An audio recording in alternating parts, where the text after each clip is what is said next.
con barro... Ese é o meu... Ese é o teu informe e eu tenho que poner... Ese debe ser con barro. Si, ti tens dous aí. Pasabanche os dous, un deles é o... Ou ben este, creo que este está transformado xa. Ese é o que cae na internet, non? Vale.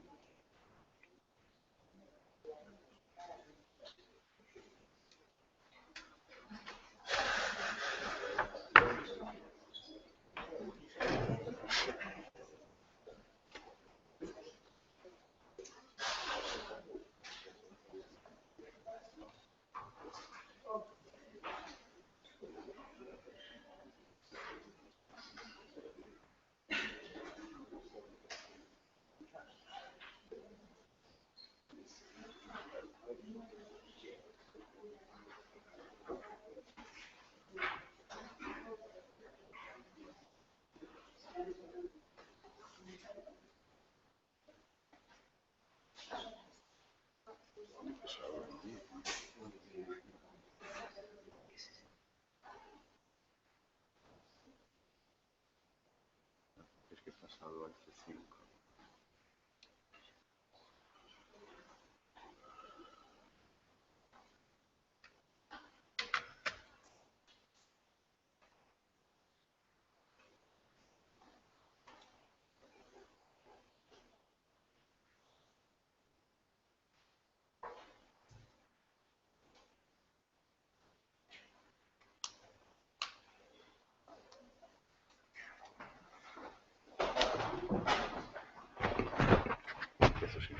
Sí, bueno, empezamos a sesión de hoxe dedicada nunha primeira parte ao conxunto histórico de Combarro, coa intervención de Diego Sera, que todos conocedes perfectamente, na súa labor de asesor cultural, de arquitecto, de membro do Consello da Cultura Galega, de xefe da súa sección de Patrimonio Cultural e un dos artífices deste seminario xunto co presidente Ramón Villares. Eu tanto un como outro lle agradezco e nada máis, sen máis preámbulos, empezamos a sesión de hoxe. Sí. Bos días, gracias por a vosa asistencia e entramos sin máis. O esquema, a idea deste proxecto ou deste PowerPoint é a de intentar pasar por unha serie de expresións escritas ou manifestadas por mor de manifestacións artísticas, culturais, do que ven sendo a idea de patrimonio, en este caso de conxuntos históricos, desde como quedou fixada nas leixes que poderon facer ese recorrido paralelamente, intentando comprender que estes articulados e os contidos dos articulados son ao mesmo tempo criterios e conceptos que moitas veces non se ven, non se queren ver, e expresan realmente unha idea e incluso unha fidelización do que vai sendo patrimonio inseparable sempre do que sea a súa conservación ou restauración. Ben, pero é necesario especificar que para entender un conxunto histórico, e iso creo que o fai, bueno, bastante exhaustivamente, o propio programa que facilitou estas xornadas. Hai unha introducción extraordinaria de aquí que fixo o noso amigo Rafa, que é sobre un pouco como influyen unha serie de cuestións sociais e económicas e demandas sociais e económicas actuais que inciden, a mellor, máis aló do que se esperaba por mor dos cautelas que preveía o propio plan especial e a propia declaración. Pero tamén vimos moi necesario explicar que un conxunto histórico se estrutura en torno a uns elementos que, desde a máis esencia da arquitectura, é o vacío e o construído. E que ese vacío e construído conforma o que é toda a estrutura espacial e arquitectónica do conxunto histórico. E iso chamamos ámbito. E que ese ámbito ten un límite, ten unha traza que delimita por cuestiones administrativas e de clarificación administrativa xurídica do que é ese conxuntivo, hasta onde chega. Pero sabiamente, os textos legais foron sempre intentando comprender que esos límites eran simplemente eso, unha ferramenta xurídico-administrativa, pero que desde o punto de vista disciplinar continuaba no que popularmente se chama contorna. E esas relacións espaciais contra ese territorio máis amplio que sostén a ese conxunto histórico, a un conxunto histórico, e a contorna, eso é o ambiente. E veremos a lo largo da exposición que o ambiente foi despois no século XX por teóricos do patrimonio e da intervención no patrimonio como Boito e Giovannoni de que as relacións espaciais son realmente as configuradoras do ambiente dun conxunto histórico, dun patrimonio inmoble. Ben, por lo tanto, o ambiente e o ámbito estruturado en esas relacións espaciais, se non se ten en conta, pode pasar, a modo de exemplo, o que está pasando aquí na cidade de Santiago, na Ferradura. As relacións espaciais que estarían establecendo esta entrada monumentalizada e significada aposta en un proxecto de xardinería histórica conxuntamente con unha entorno que é a Carballeira de Santa Susana foi, digamos, impactada espacialmente por este elemento, interrumpindo a relación espacial que había do primer ferradura, a segunda ferradura e unha intermedia, un mestizaxe entre a prolongación caída lenta das Carballeiras de Santa Susana en un encontro de compromiso espacial e de diseño co resto dos tres elementos da ferradura. E pasa isto. Isto que estaba rematadísimo, estaba consensuado social e administrativamente como un elemento pechado, cerrado, que estaba, por suposto, totalmente vinculado a ese elemento do conxunto histórico, foi invadido, primeiramente, por unha churrería que houbo, menos pretenciosa, por isto outro. Esas relacións espaciais entre estes niveis, primeira ferradura, ao máis alta intermedia entre a relación de Santa Susana da Carballeira coa ferradura elevada e a ferradura máis baixa, pois foi interrompida con isto, xusto na entrada en este nivel. Bueno, eso, desde o punto de vista espacial, un conxunto histórico, a paisaxe, o territorio, romper esas relacións espaciais que, de alguna maneira, impactan e expolian parcialmente ese conxunto histórico, este elemento é realmente o que non debe de pasar no desenrolo posterior despois da declaración e que se debe ser capturado por as ferramentas de planeamento especial e as de planeamento general para recoller esa contorna por o plan general. Bien. Feito esta introducción, porque había que fixar estes conceptos espaciais que son complicados, pero fáciles de entender con un exemplo, podemos seguir pasando. Hai un Real Decreto, nada menos que del 9 de agosto de 1926, que establece unha fixación da idea do que é patrimonio e como hai que conservalo.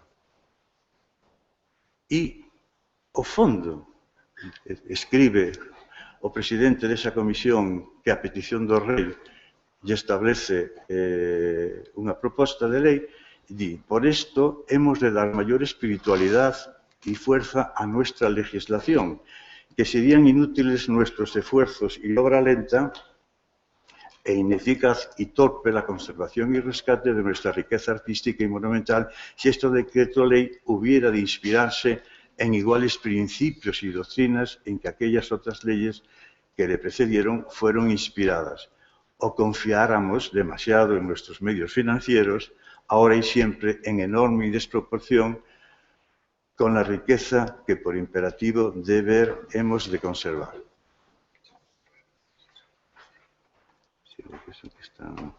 Precisa, por lo tanto, señor, la intervención directa y eficaz del Estado, si es que pretendemos fijar de una vez y para siempre la riqueza monumental de España al suelo de la nación. Claro, hay que entender por qué fijar la riqueza monumental de España al suelo de la nación. Lo decía ayer don Ramón Villares, de que realmente, claro, en esa etapa, pues podía incluso trasladarse fuera de la península, incluso pasar el Océano Atlántico y desmontado un monumento y colocado allí. Eso realmente, pero eu penso que ten ademais unha intención de fidelizar a ese territorio desde o punto de vista cultural este concepto. Pero aquí o que máis destaca é esa de dar maior espiritualidade e fuerza a nuestra legislación. A legislación como un aspecto de compromiso con ese proceso de ir ao fondo das bases da cultura e da experiencia cultural, a espiritualización. Constituye, dice ese propio ley, Tesoro Artístico Arqueológico Nacional, el conjunto de bienes muebles e inmuebles dignos de ser conservados para la nación, por razones de arte y cultura. Aquí é unha cuestión de un nacionalismo diferente ao nacionalismo que sempre tratamos nos países centroeuropeos, que manifestaron sempre un desexo de inventariar, catalogar e coñecer o seu propio patrimonio para identificar todas esas aperturas democráticas o non democráticas novas. Estos bienes quedan por la tutela y protección del Estado con sujeción a los preceptos de este decreto ley, a partir de su publicación en la Gaceta de Madrid. Con eso se senta xa unha base de que a publicación, a incoación, declaración e publicación nos drogas. En este caso, nos drogas. Bienes inmuebles de la protección y conservación de la riqueza arquitectónica, histórico-artística de España y del carácter típico de sus pueblos y ciudades. Esa idea romántica de pintoresquismo, avalada por planteamientos muy claros de Ruskin y Morris, está cogida como movimiento cultural de percepción del patrimonio en esa ley. Forman parte del tesoro artístico nacional, no del conjunto de bienes de interés cultural. Del tesoro artístico nacional es una bella tradición a partir del Renacimiento, los tesoros artísticos, ¿no?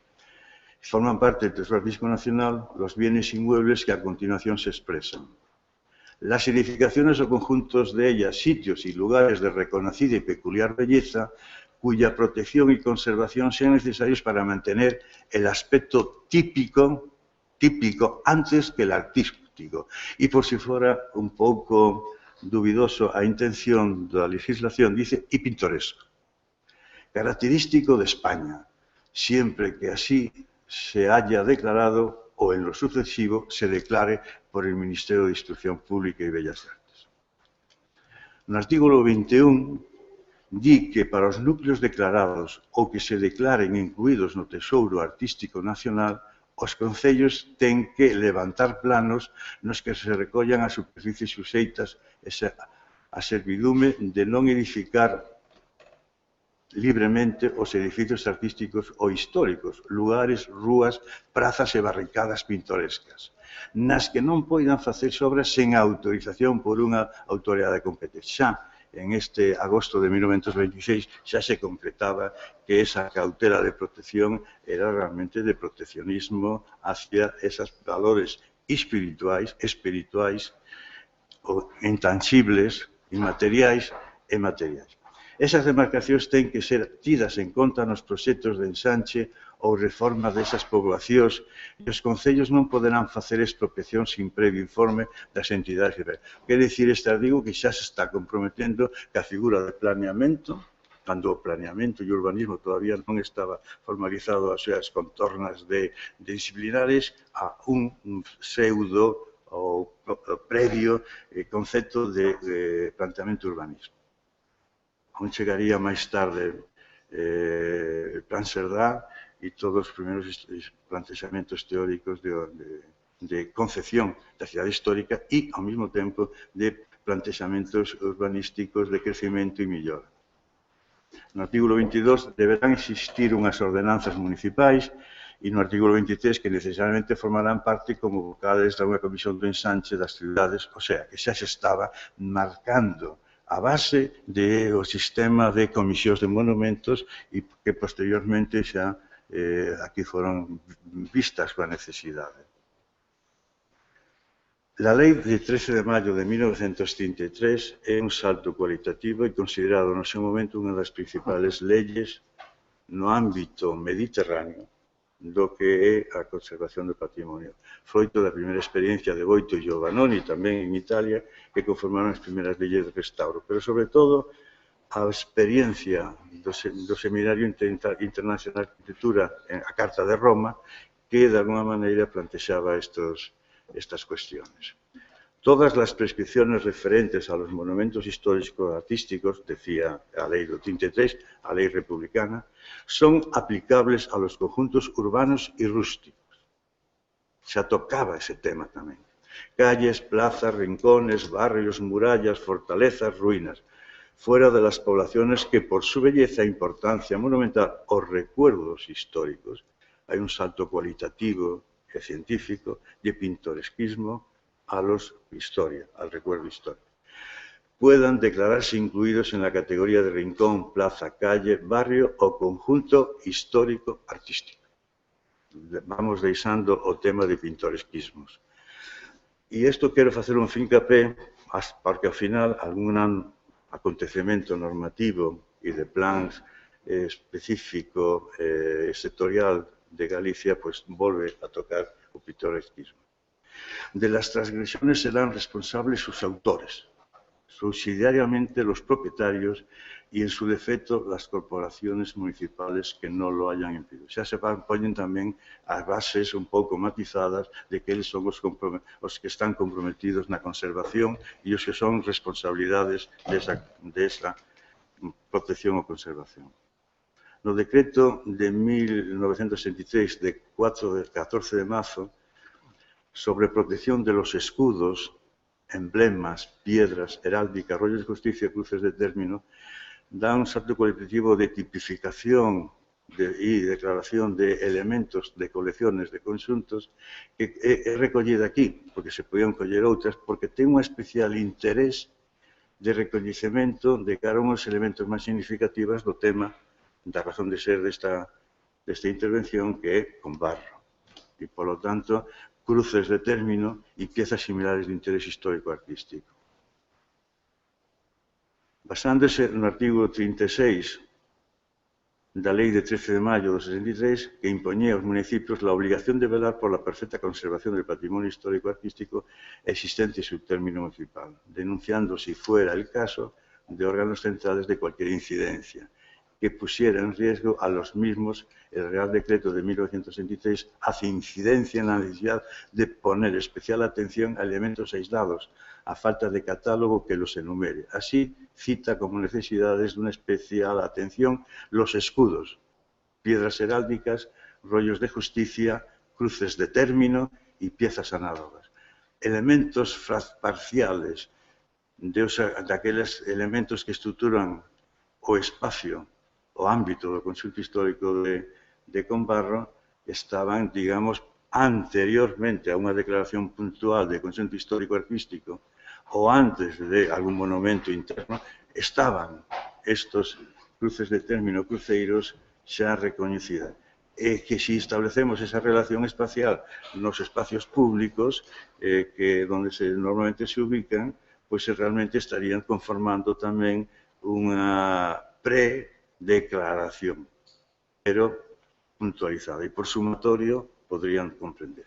Ademais, data en 100 anos de antigüedad mínima requerida para que estos elementos non se puedan cambiar de lugar ni realizar en ellas. Por lo tanto, xa había unhas plantexamentos de protección e conservación, pero previamente unha comprensión de elemento patrimonial, un valor máis alado espiritual ou de límite que podía tener o cruce de término, pero senón un problema engadido que era de ser parte dese patrimonio. Este é o que máis me interesa en toda esta exposición. Ese valor engadido de valor patrimonial que máis aló do aspectos culturales e poden estar funcionales e fundacionales.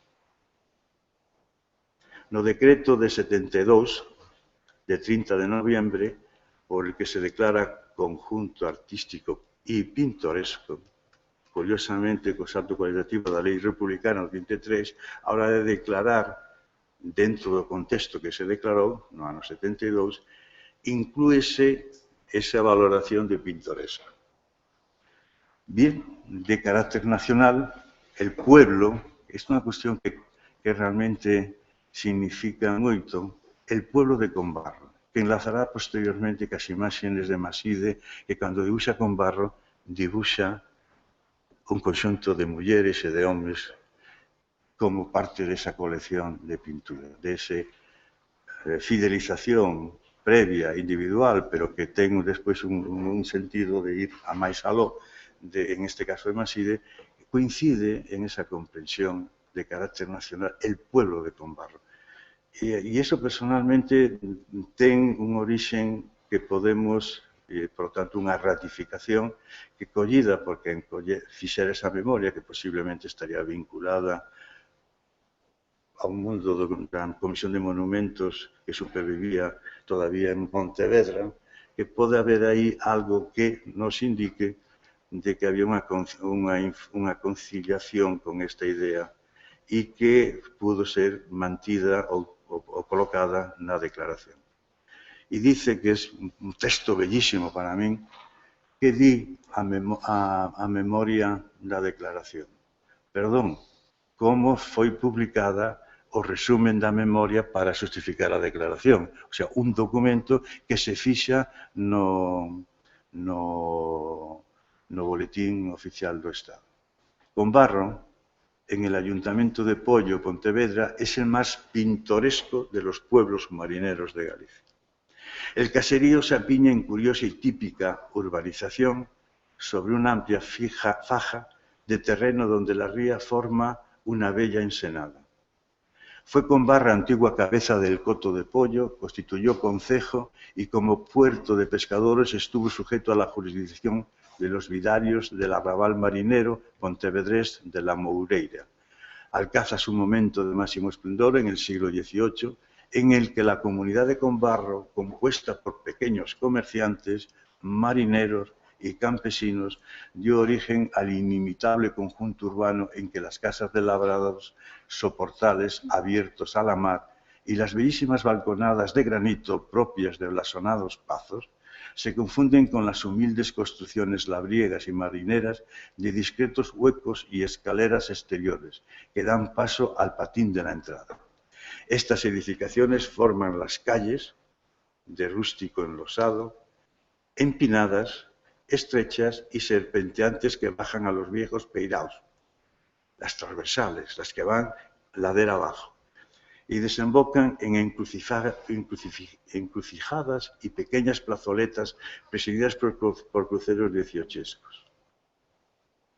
Pero lo que presta más encanto a la singular fisonomía de Combarro es toda una serie de hórreos, de acusada belleza, que a modo de cinturón cierra todo el pueblo y que se asientan sobre recios muros acariciados por la marea. Establece aí unha relación imprescindible que ademais é a razón de ser de Combarro. Os espacios construídos, antrópicamente construídos, en función das súas especialidades laborales que hai aí, pero vinculados sempre á mar. E aquí a declaración recolle algo que é consustancial e o máis significativo, que posiblemente na visión real que temos hoxe de Combarro parece ser que ese diálogo que a mar está bastante, digamos, enmudecida. Esta original composición del barroco popular, aquí están las teorías de Ramón Otero Pedrallo sobre la barroquización del territorio, de la paisaje, etcétera, etcétera, están recollidas. Esta original composición del barroco popular del paisaje, teñido de una suave luz y matizado en unos grises blancos y verdes, han hecho de Combarro el lugar preferido para su inspiración de los grandes artistas. El poder de vocación de que tiene este conjunto histórico-artístico pintoresco está reconocida en la propia declaración, estaba afianzando a propio significado y pertinencia da declaración. Especialmente los mejores pintores y grabadores gallegos. El encanto de este núcleo urbano, con su inigualable y sencilla belleza, deben ser preservados. ¿Por qué? Porque además generaron unas manifestaciones culturales concretas que se citan que se citan no propio boletín. El encanto deste núcleo urbano, con su inigualable y sencilla belleza, debe ser preservado mediante la oportuna declaración monumental de reformas e innovaciones que pudieran perjudicarlo. En su virtud, a propuesta del Ministerio de Educación y Ciencia y previa liberación del Consejo de Ministros, en su reunión del día 10 de noviembre de 1972, se declara conjunto histórico, artístico, pintoresco y tal. Firmado el que firmó. Bien. Artículo primero. Se declara conjunto artístico, por lo tanto, y pintoresco. No histórico, como ya estaba un poco matizado desde el 33. De carácter nacional, el pueblo de Combarro, en el Ayuntamiento de Pollo de Pontevedra. Artículo segundo. La tutela de este conjunto, que queda bajo la protección del Estado, será ejercida a través de la Dirección General de Bellas Artes, etcétera, etcétera, dentro de los establishment de protección del patrimonio. Orden del 20 de noviembre de 1964, por los que se aprueban las instrucciones formuladas. En esa época, en el 64, anteriormente, se crean unas instrucciones ya formuladas para estos conjuntos históricos, con lo cual, declaración do 72 está xa inserta en ese plantexamento de protección e cautela desde o que sería despois máis tarde o Instituto de Restauración de Monumentos e Conjuntos Artísticos del 72. Curiosamente, non é ahora así, a creación del Instituto de Restauración de Monumentos no ano 72, o coetáneo, di conjuntos de monumentos e conjuntos histórico-artísticos. Isto é moi importante porque é un salto cualitativo na categorización dos bens culturales do patrimonio. En el decreto del 22 de febrero, en que se colocan bajo la protección del Estado, un año despois, aquelo que era algo enormemente significativo, aqueles hórreos ou canastros que están por riba dos muros que acarician co mar. Os cabazos antigos os hórreos, os cabazos antigos existentes en Asturias e en Galicia. Entonces, en Combarro, que hai? Unha riqueza espacial, unha estrutura espacial que é digna de ser conxunto histórico, artístico, pintoresco. Antes eran os cruces de término e agora os hórreos que ten como un sobredimensionamento deses valores patrimoniales. La Lei de Patrimonio Histórico Español afianza desde o punto de vista democrático as demandas de tipo constitucional de acceso á cultura e se dan uns saltos cualitativos en ese sentido. La protección y el enriquecimiento de los bienes que lo integran constituyen obligaciones fundamentales que vinculan a todos los poderes públicos. Busca, en suma, asegurar la protección y fomentar la cultura material debida a la acción del hombre en sentido amplio, y concibe aquella como un conjunto de bienes que en sí misma han de ser apreciados sin establecer limitaciones derivadas a su propiedad, uso, antigüedad o valor económico. Estos bienes, destacando de esta ley, deben estar adecuadamente puestos al servicio de la colectividad en el convencimiento de que con su disfrute se facilita el acceso a la cultura y que esta es camino seguro hacia la libertad de los pueblos. Este manifiesto que tiene a nosa lei do Estado español, 95, intenta recoller os requerimentos, as órdenes, digamos, constitucionais do acceso á cultura, pero de alguna forma vinculado que ese ejercicio da cultura podría reportar esa libertad de los pueblos, ¿no? Y ese, de alguna manera, é un valor, digamos, que cuando se declara está engadido, que as declaracións e incorporación aos catálogos, etcétera, por esa funcionalidad sobrevenida, engadida de camino seguro hacia la libertad de los pueblos, como cualquier manifestación cultural, en definitiva. Título preliminar. Son objeto de la presente ley la protección, acrecentamiento y transmisión a las generaciones futuras del patrimonio. Esto, el valor patrimonial, hay un compromiso en la ley que de alguna manera pues, digno de reflejar y de recordar, en este caso. Conjunto histórico é unha definición con un salto cualitativo con respecto a ese vaivén de ida e volta de adiante a atrás que tiveron todas as expresións da idea de conjunto histórico. Na lei da primeira lei democrática desta etapa democrática sobre el patrimonio ni conjunto histórico es la agrupación de bienes inmuebles que forman una unidad de asentamiento continua o dispersa, condicionada por una estructura física, la espacial construida, representativa de la evolución de una comunidad humana, por ser testimonio de su cultura, o constituir un valor de uso y disfrute para la colectividad. Asimismo, es conjunto histórico cualquier núcleo individualizado de inmuebles comprendidos en una unidad superior de población que reúna esas mismas características y pueda ser claramente delimitado. No artículo 20, di que la declaración de conjunto histórico, sitio histórico, zona arqueológica como bienes de interés cultural determinará la obligación de los municipios, para el municipio o municipios en que se encontraren de redactar un plan especial de protección del área afectada por la declaración u otro instrumento de planeamiento de los previstos en la legislación urbanística que cumpla en todo caso las exigencias en esta legislación. Nos olvidamos moitas veces de que cualquier figura de planeamiento, de planificación, non o plan especial, pero que cualquier figura de planeamiento teña en conta no seu desenrolo as características de planeamiento especial de protección e estén asumidas, podería servir. Podería servir. E, de feito, hai algúns casos. Nos servicios de planeamento relativos a conjuntos históricos se realizará a catalogación. Falaba onte Alfonso Revilla destes aspectos e manifestaba unha práctica e un exemplo.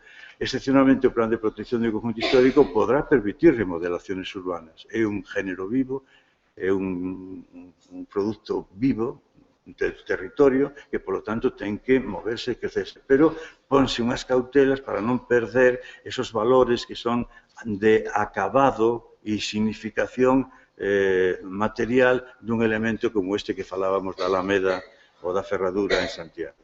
Dice, pero solo en caso de que impliquen unha mejora de sus relaciones. E, por lo tanto, unha maior comprensión, por lo tanto, un maior acceso á cultura. Por lo tanto, unha posibilidade á liberdade dos individuos e da sociedade. La conservación de los conjuntos históricos de bienes de interés cultural comportan el mantenimiento de una estructura urbana y arquitectónica, así como de las características generales de su ambiente, o sea, sus relaciones con el espacio. Por eso, esta lei fai moito fincapé en que calquer inmoble que se declara debe determinarse a súa contorna. Obrigación que adquiriu inmediatamente, unha vez está aprobada esta lei, o conxunto de Combarro declarado no 72. A lei lle fixaba a determinación da contorna e, polo tanto, ter en conta esas relacións espaciales que falábamos ao principio. Combarro Narte, por descansar. Combarro, di a Guía de Galicia, obtuvo la primacía en el tratamiento pictórico. Casi todos los pintores y aguafuertistas gallegos se han esforzado por expresar el encanto de las casas labriegas y marineras. Su sorrio, sus calles de los viejos empedrados, en que el carro de la labranza descansa al lado de la barca marinera, la luz suave, tamizada, los grises, blancos y verdes envolviendo la composición del barroco popular del paisaje, parecen lograr en Combarro sus mejores efectos. Suena un poco este texto con otro leído anteriormente. Carlos Maside. Bueno, aquí las imágenes poden, con su valor de expresión y de evocación, pero lo que hai aquí é unha comprensión non escrita, non dibuixada técnicamente, non formulada xurídico-administrativamente, pero que se concreta en un todo, onde está o arenal, o encontro deste con os mouros que soportan os canastros, Pero algo moi importante desde o meu punto de vista, ou da propia sensibilidade que de alguma maneira adquire paulatinamente e que gosta transmitir. Vese a ría e vese o límite da outra beira da ría. Esa comprensión espiritual, artística, cultural, de como é comprendido por Maside este núcleo tan rico, tan importante, está aquí totalmente sintetizado. E eu penso que debe de ser toda a inspiración de como conservar e ir categorizando permanentemente, porque o proceso de patrimonialización cultural non rematan nunca, debe de ser un punto, un horizonte de referencia cultural. Para quen? Para os que teñen acceso da cultura, non sendo de Combarro, pero eu penso que tamén para os de Combarro, sobre todo os de Combarro, porque isto é placer, isto é benestar, en fin, un beneficio, non? En esta colección de Combarro, pois, o que decíamos antes, Maside coxa a xente, logo a declaración de pobo, o pobo de Combarro, parece ser que estaba no ambiente de toda esta xente que tiña transversalmente transferencias de vivencia cultural, non antes estaban aillados, seguramente. Carlos Maside tamén, aunque este pode ser que non sea... É Combarro. É Combarro, non hai dúbida nenhuma. Se o dice Rafa, é de Combarro. Porque os pipotes de viño despistan un pouco... Sí, porque ele estuvo en Obrán no outono, no mes de outubro ou setembro, que precisamente hai escenas de marisqueo que coinciden con esta época cando sacan os barriles e fai o viño, etc. Dende logo está claro, pero para min ten unha cosa extraordinaria, que cara a terra, ladeira arriba, está aí expresada, non? O sea, que non ten que establecer un encontro, un diálogo ca ría ou co mar, sino tamén co... É moi importante este... Creo que vive todavía esta señora. E con outro estilo, con outro determinismo máis minucioso, Sobrino Bovías, donde o que decíamos antes de establecer estos camiños que van hacia os peiraos ou hacia o areal, vese a ría e vese tamén o límite da ría. Quizáis, desde un punto de vista paisajístico, tal como se comprende a idea de paisaxe, hoxe en día, patrimonializado, un conxunto destes tendría que tener o límite, por lo menos a priori, de todo o que é ese elemento que é ría. E en Galicia un pouco máis. Son puntos, puntualizacións que se fan para discutir se acaso ou que queden aí para uso posteriormente en outras cuestións. Máis do mesmo. Aquí os pavimentos, esa conxunción de manipulación da rocha e complementar a rocha. Son unhos esquemas de intervención nos pavimentos, uns históricos e tradicionais, e outros que se van completando no día a día de ese conxunto histórico, dos espacios libres que establecen esa relación entre o valeiro dun patín, o que está a ría, o fondo da ría, o outro lado da ría e o ceo, non? Con temas de... Manuel Torres Martínez é outro exemplo en este sentido, e este Virxilio Blanco Garrido, que este é o máis radical desa comprensión de Combarro co resto da ría. Publicacións.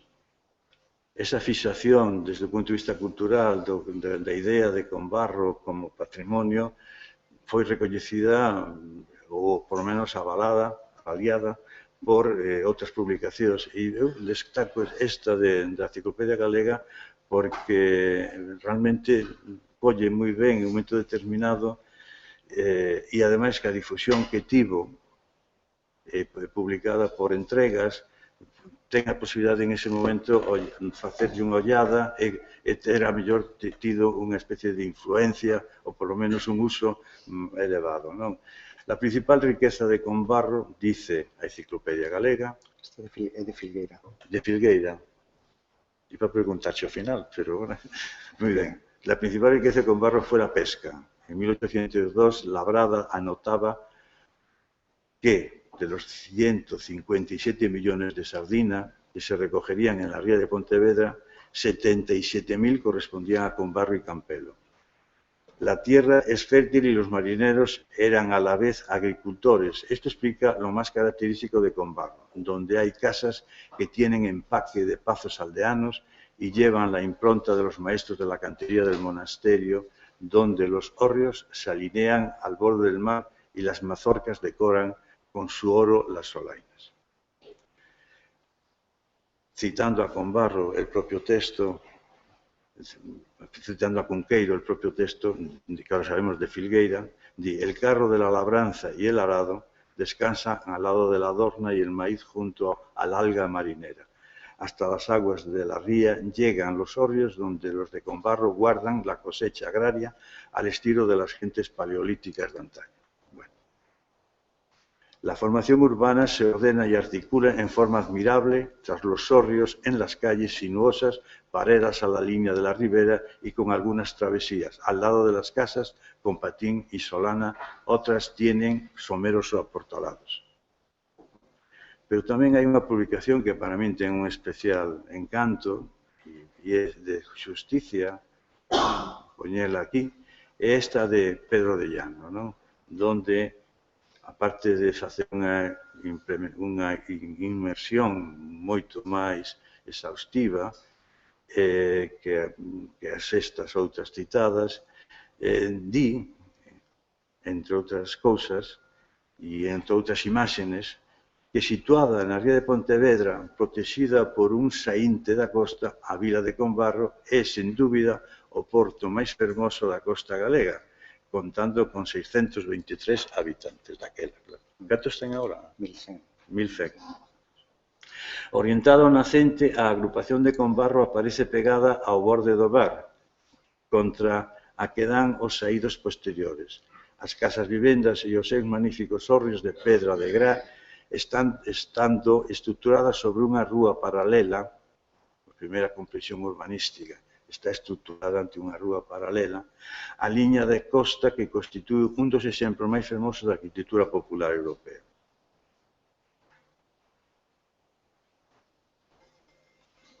Hai un especial de Galicia, que é On Diseño, que colleu como referencia de Galicia a publicación de certos artigos sobre a primeira intervención derivada dunha sistemática de estudio que foi a que se encargara a Pascuala Campos de Michelena, en 1990.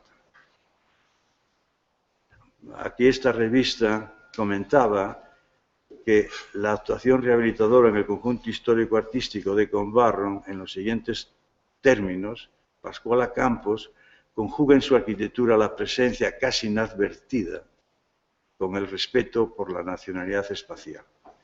Así, su trabajo respetuoso de rehabilitaciones, consolidaciones y poquísimos agregados potencia hórreos, pavimentos y rampas de acceso. Ordena un anterior e incluso relleno e incorpora un potente y buen diseñado lavadero. Revaloriza un espacio residual elevándolo a la categoría de plaza, estancia en la ría y mirador con unas proporciones en planta que rayan con la exactitud, definidas solamente por el pavimento y el peto de piedra. Nos aproximaremos a un mejor entendimiento del trabajo a través de algunos datos extraídos de la memoria del proyecto, etcétera, etcétera, etcétera. Pero las imágenes son bastante intensas para comunicar esa idea. Aquí está en 1999 unha imagen despois da restauración de conxunto histórico do espacio dunha cidade, restauración non dun edificio, restauración dos espacios que estructuran este conxunto histórico. E no lado dereito, en 2012. Hai un texto de Obradoiro en que se encarga a Rafael Vallejo Pousada, que está aquí presente connosco, unha serie de informe, podemos chamar o primeiro informe serio, non? Sí, donde penso que é obrigado recordar e que dar a coñecer isto, sobre todo pola oportunidade oportuno que foi e que é oportuno tamén para avaliar este outro segundo informe. É xa un lugar común que con Barro constitúe un dos exemplos máis fermosos da arquitectura popular do país galego. A poesía e a prosa, a pintura e a fotografía, a erudición e o saber técnico levan máis dun século afirmando. Non tratamos aquí de recurrir a ese aspecto do xa tantas veces repetido. Preocúpanos o presente e o futuro dunha arquitectura e un urbanismo que en Combarro sofren un profundo deterioro, máis exactamente unha expoliación, entendida tal e como se define na Lei do 85 de 2 de xunio.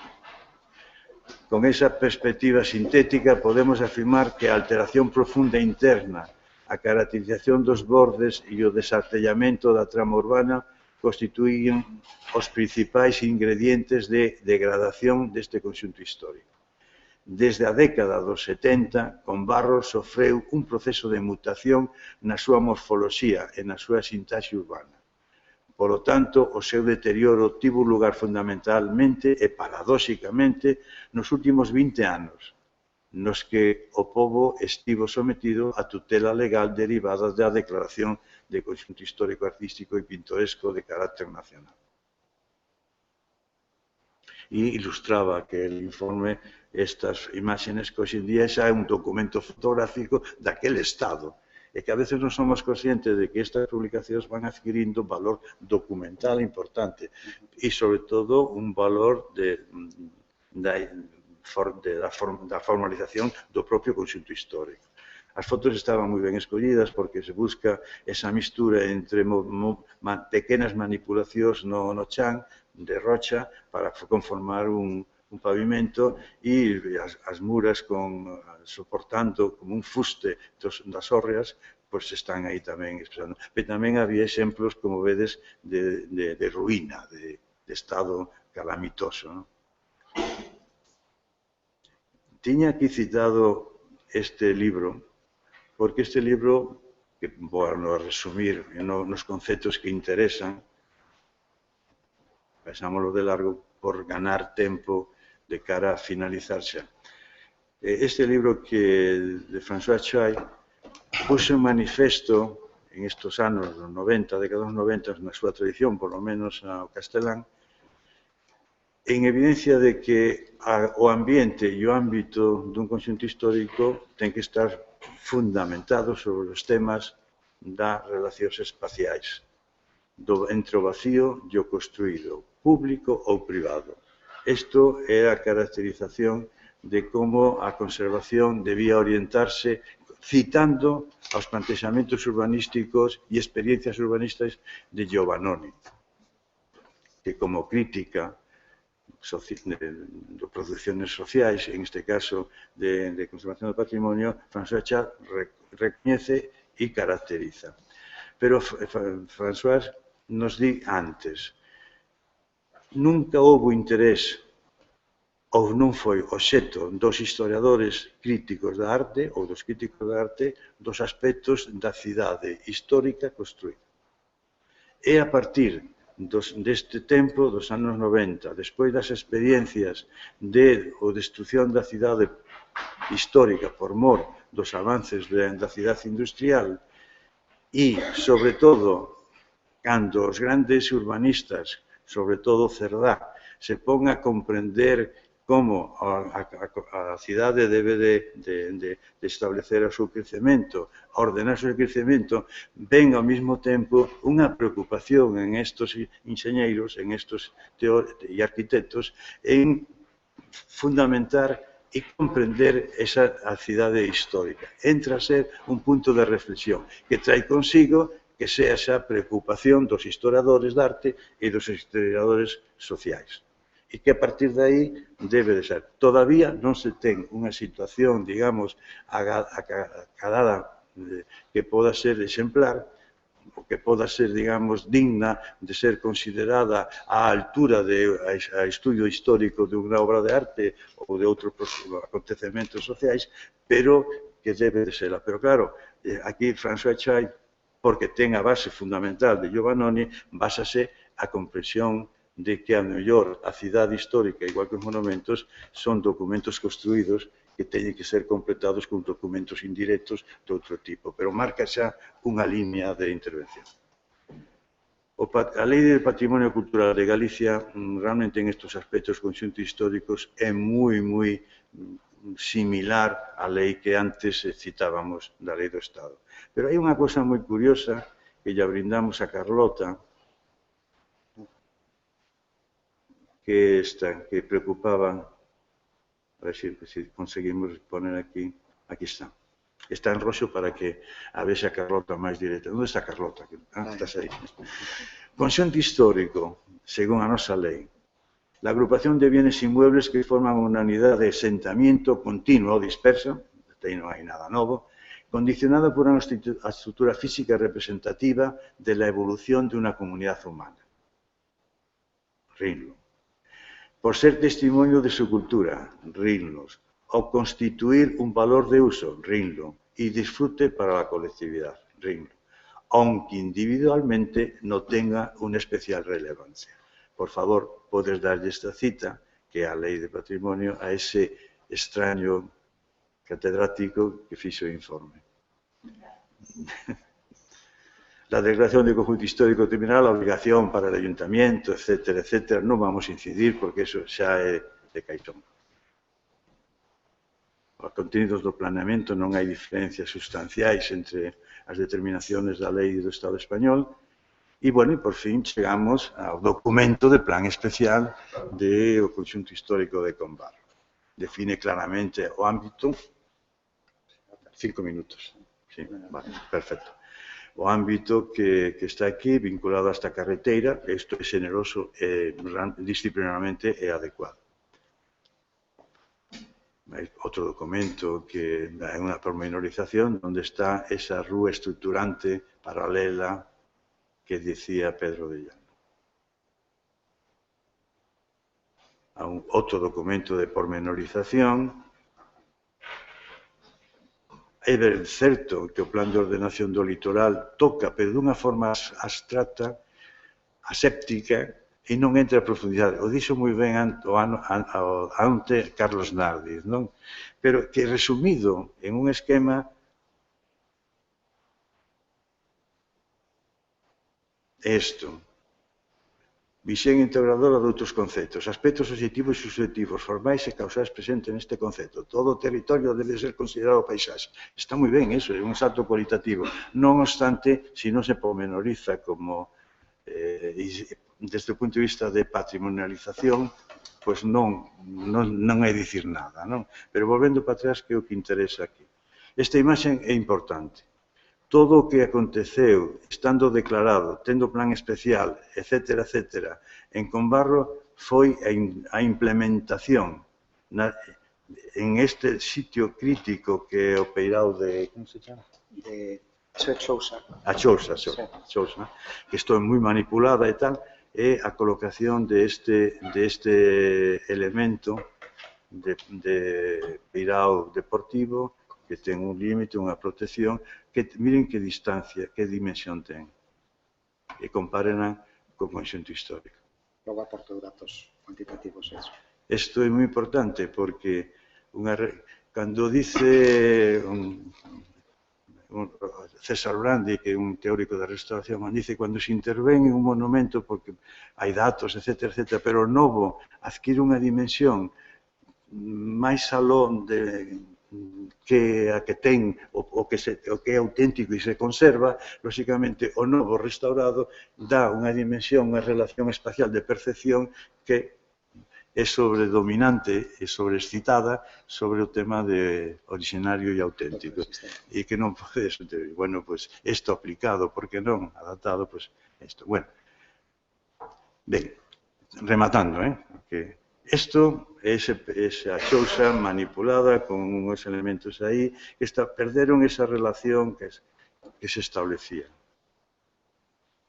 Isto é camiño xa hacia ese peirao deportivo. Isto, visto desde ese peirao deportivo, se ve isto. Este era un punto extraordinario de encontro do areal, a rocha e un elemento de patrimonio preindustrial ou industrial. Sí, preindustrial.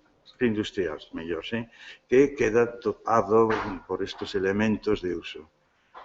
Esta é aquí interviu unha pequena intervención sobre as rochas para acceder por este sendeiro na rocha e entrar en esa rúa tan importante de Combarro, unha pequena intervención popular, eu penso que pola xente, dunha forma autónoma, algo pascuala, e desde un proxecto do Servicio de Arquitectura da Consellería, pois levamos adiante este seguimento destas ideas, non?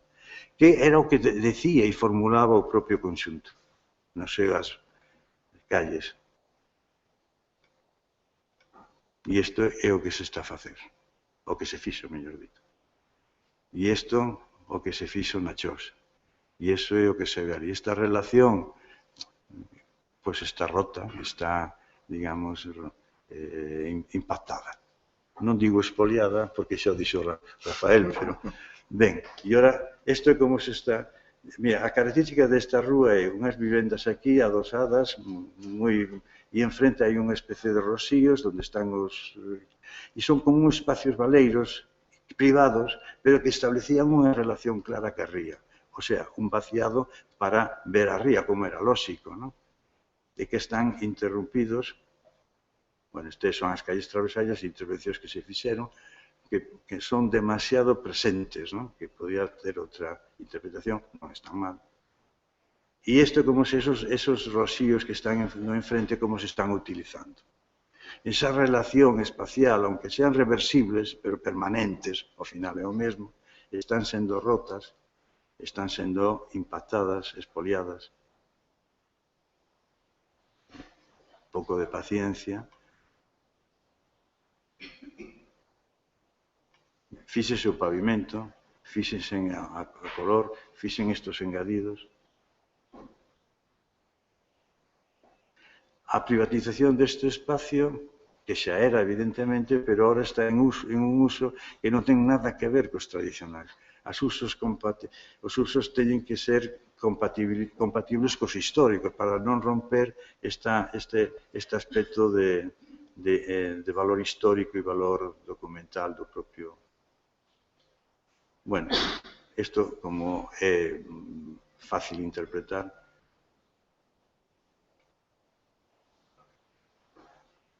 E por iso, e xa rematamos, o título desta exposición é de un paradigma de motivos, razóns de ser para esa declaración, si ese uso e esas transformacións paulatinas, gota a gota, e sobre todo de uso que caracteriza e dificulta ese acceso cultural do resto da población, e eu penso que dos cidadáns, dos da vila de Combarro. Non teñen ese acceso aos valores culturais porque están interrompidos, velados ou enquistados. Por lo tanto, pode recuperarse. Se lle sona esta imaxe, estes son esos outros valeiros de borde,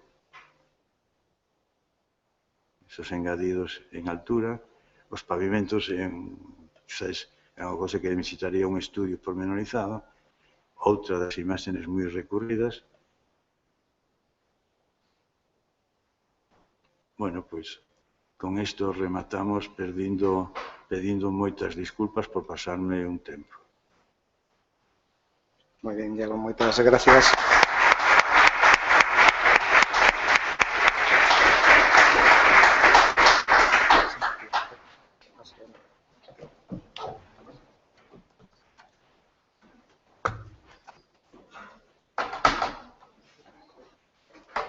Quen é tú ahora?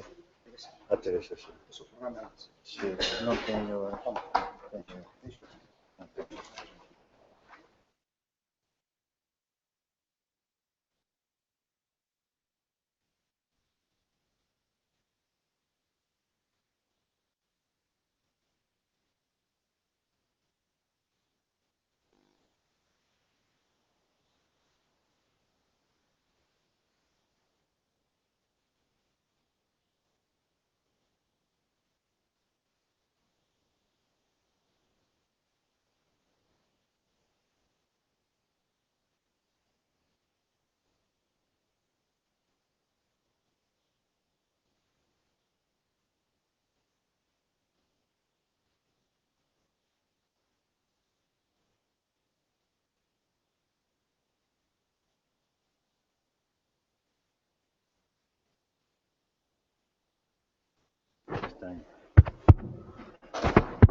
Ben, tócalle ahora intervir Teresa Nieto, membro unha componente da sección de Patrimonio de Bens Culturais do Consello, e temos aquí un resumen de o seu, por pequeno, non intenso, non deixa de ser un intenso currículum de Teresa.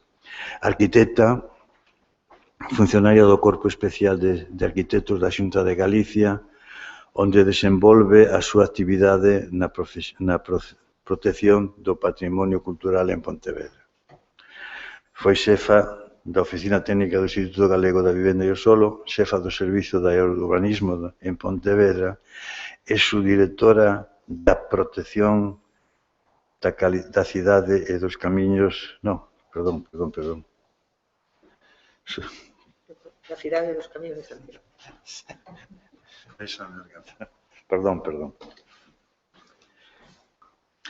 Foi xefa da Oficina Técnica do Instituto Galego da Vivenda e o Solo, xefa do Servicio de Urbanismo en Pontevedra e subdirectora de Protección da Cidade e dos Camiños de Santiago. No período 2006-2009, foi vicepresidenta do Comité Asesor do Camiño de Santiago e vogal de diversas comisións de patrimonio, entre elas da Comisión Territorial de Patrimonio Histórico de Pontevedra e da subcomisión Xunta e Igrexa. Foi vogal do Consello Executivo da Axencia de Protección da Legalidade e, na actualidade, é membro da sección de Patrimonio e Bens Culturais do Consello de Cultura Galega. Sin máis, xa lle poñemos en man dela. Hola, eu vou falar da xestión da conservación. E esta palabra de xestión que se utiliza, realmente o que quere dicir é que facemos ou que temos que facer, que accións hai que acometer e de que, segundo que metodoloxía, para conseguir ese obxectivo da conservación. A miña exposición está estruturada alrededor de unha reflexión que se está facendo en América do Sur alrededor da conservación do patrimonio mundial e das cidades históricas que me parece moi interesante porque realmente están facendo unha sistematización de conceptos e de metodoloxías partindo, xogando coa ventaxa de que teñen por detrás toda a experiencia desa xestión nas cidades históricas europeas e de aí se pode sacar moitas leccións. Vou analizar conceptos un pouco e relacionar a práctica coa normativa e tamén con esos conceptos e utilizar para simplificalo o caso de Combarro. Eso non quere dicir que Combarro sexa nin o peor nin o mellor dos exemplos, é dicir, é un, como os outros, a práctica é bastante común a que se fai na conservación de todos os conxuntos históricos.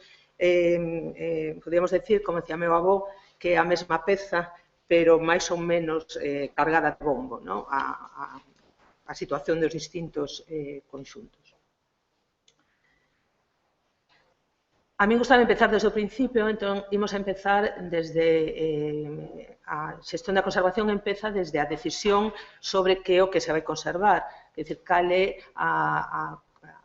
como é ou como se debe facer o proceso de identificación dese conxunto histórico.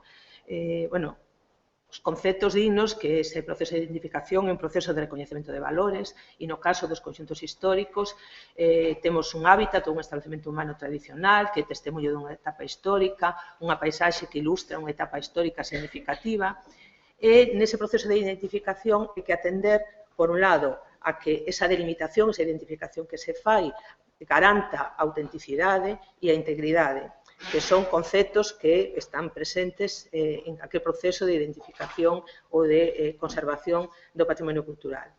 En que atributos se recoñece esa autenticidade? Pois están claramente descritos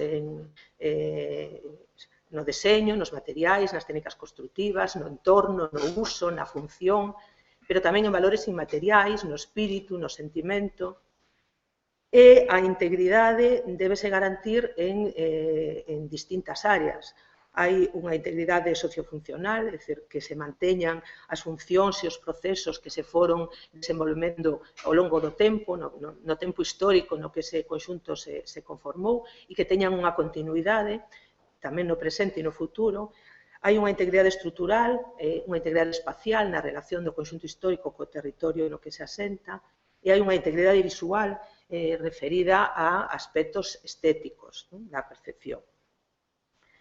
Para a xestión da conservación é imprescindible comprender o significado cultural de aquelo que estamos conservando. E, no caso dos conxuntos históricos, é necesario entender o sentido do lugar, entendelo para poder mantelo e preservalo. E tamén a conservación require un proceso de construcción social, é dicir, ese significado cultural ten que ser interiorizado pola sociedade. Onte o profesor Villares poñanos unha imaxe unha viñeta de Castelao na que o ilustrado sinala o paisano lugareño, como dirían, que aquele é un monumento megalítico. Bueno, iso é para a persoa que recibe esa información é algo difícil de comprender. Monumento megalítico son dúas palabras das que probablemente non coñece o significado. Probablemente, se lle decimos que eso é unha tumba, esas pedras deixan de ser pedras, porque para esa persoa ese concepto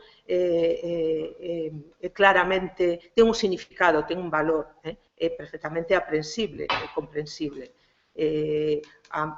O respeto que nas parroquias se ten, por exemplo, as laudas ou as lápidas que están no adro parroquial, eso non se ve como pedras, porque o significado de eso sí é comprendido. Entón, ese proceso de construcción social tamén necesita un esforzo na transmisión dese significado. Un esforzo que achegue ou que facilite na expresión, nos termos, na maneira en que é transmitido a comprensión de que non recibe.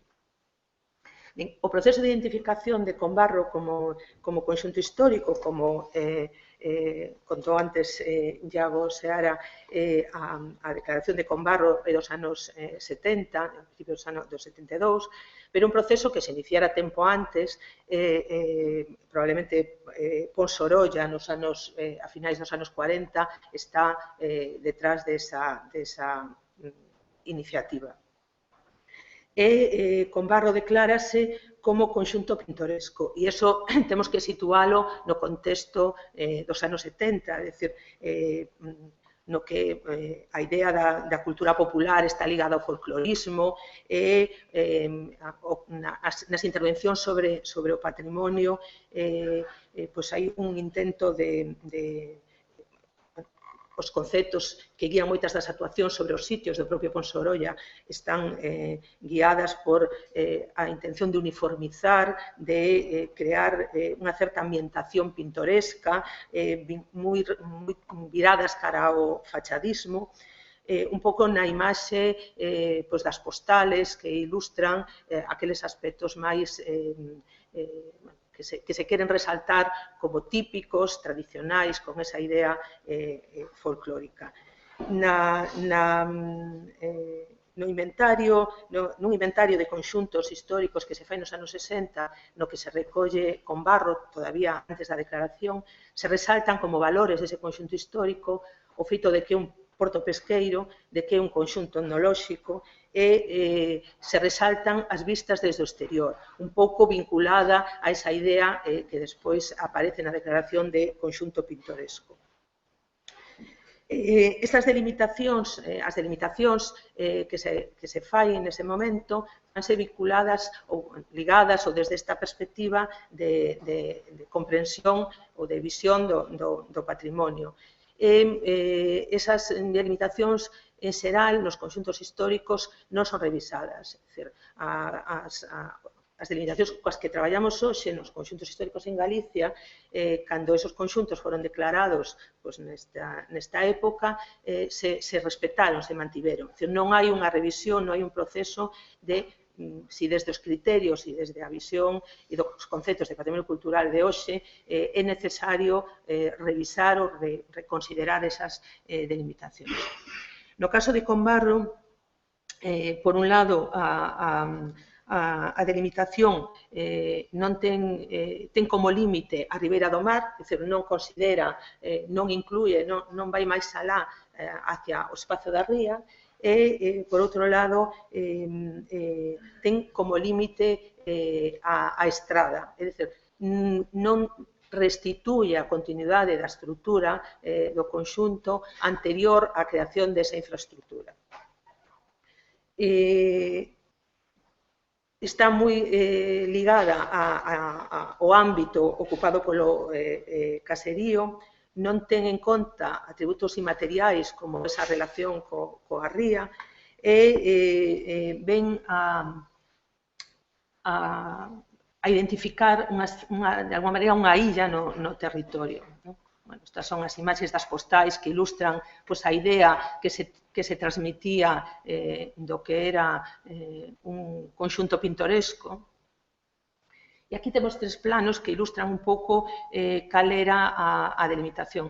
O plano da esquerda é a delimitación que se recollía nas normas subsidiarias de 1985, na que esta trama corresponde ao que era o conxunto histórico, é dicir, unha delimitación que recolle estritamente o ámbito ocupado polo caserío.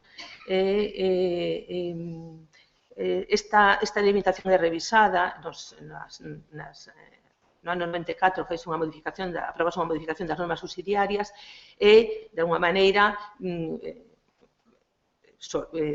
mellora sustancialmente a delimitación que estaba recollida, incorporando como un ámbito de protección a zona de Hortas, que esta zona, e estendendo a delimitación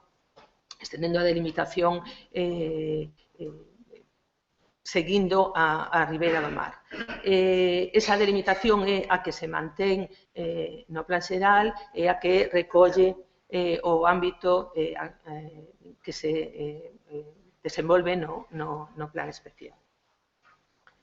Se vemos as imaxes da fotografía aérea, temos á esquerda a imaxe do vuelo americano do ano 1956 e aí vedes a estrutura da vila de Combarro que é interrumpida pola estrada, que é unha infraestructura que se sobrepón no territorio a esa forma e que se obvia de alguna maneira, se obvia na delimitación porque se recolle, se considera a estrada como límite do conxunto, un límite posterior, artificial e non contemporáneo coa conformación do propio conxunto. A imaxe central é unha fotografía aérea de 1983 e a da dereita a imaxe actual. Chamaría a atención sobre, porque despois non imos volver a estas fotografías,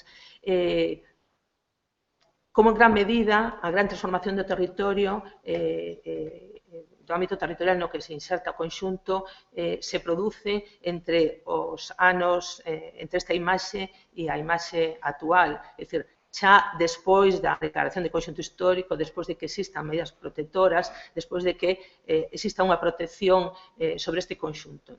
É moito menor a transformación que se produce entre os anos 50 e os anos 80 que este seguinte salto. Nesta reflexión que vos comentaba, a xestión patrimonial, e eu vou falar da xestión pública desde esa perspectiva, estruturase primeiro a partir deste proceso de identificación e valoración e despois a propia conservación, que comprende a protección, a preservación e a conservación material e a restauración. Pero en todas estas elaboracións teóricas sempre se contemplan como tres procesos. Un proceso de elaboración de un plan de xestión da conservación, un plan que require unha fase de análise, unha fase de propostas de conservación ou de transformación, unha fase de negociación e un control posterior. Un plan de desenvolvemento local no que se considera o patrimonio cultural como recurso, no que se planifique o desenvolvemento desde esa perspectiva, e un programa de educación patrimonial que sensibilice a poboación, aos cidadáns, da necesidade de conservar e de respetar ese conxunto. Na legislación, tanto na lei estatal como na lei de patrimonio cultural, esta consideración da xestión da conservación é moi limitada. Ata a aprobación da Lei de Patrimonio Histórico Español, a xestión da conservación limitábase a tutela, se sometía a un control da administración ás intervencións que afectaban o conxunto histórico ou calquer ben patrimonial, que deberían ser autorizadas, cos criterios e os conceptos do momento, e a partir da aprobación da Lei de Patrimonio Histórico Español primeiro e despois da Lei de Patrimonio Cultural, hai unha secuencia na que, en principio, o conxunto histórico se somete a tutela administrativa, despois se exixe a elaboración dun plan especial e se establecen uns procesos de control porque a administración ten a competencia de revisar e de controlar en que medida se está cumplindo ou aplicando esas determinacións desos plans especiais. E despois contempla a creación de áreas de rehabilitación como un elemento de xestionar esa recuperación que poderíamos relacionala de alguma maneira con esa idea de plan de desenvolvemento local, pero non é así realmente, non funciona así como veremos. E tamén fai algunha mención aos usos que poderían ou non ser autorizables. En Combarro, esa situación se prolonga, esta primeira situación de tutela se prolonga durante moito tempo, hai un período moi longo entre a declaración de 1972 e a aprobación do plan especial, e durante ese período as actuacións que afectan ao conxunto histórico son sometidas primeiro ao informe da Comisión de Patrimonio e a autorización da Consellería de Cultura. E neste período se producen as transformacións do territorio máis importantes, tanto a urbanización, como vimos nesas imaxes entre os anos 80 e ese momento de aprobación do plan especial, as infraestructuras, o porto, etc.